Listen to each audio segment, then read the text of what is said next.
Веќе е известно дека новата фабрика на Volkswagen ќе биде во Турција. Тоа го наговестува формирањето на нова компанија на Volkswagen со основачки капитал од околу 150 милиони евра. Незиното седиште е во областа Маниса, во близината на Измир. Со тоа германскиот концерн го трасираше патот на инвестицијата вредна милијарда евра, која ќе вроди со нова фабрика.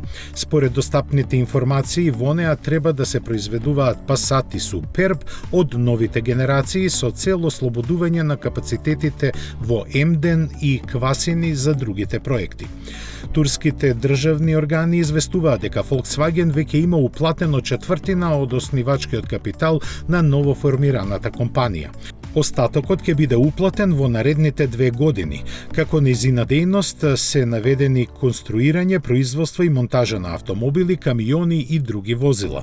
Во оваа 123-та фабрика на Volkswagen во светот треба да се вработат 5000 луѓе.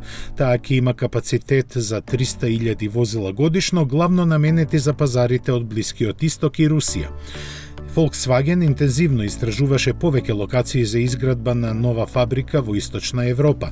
Покрај Турција како потенцијални дестинации за својата инвестиција беа разгледувани Бугарија и Србија, а во еден момент се споменаа и Романија и Македонија.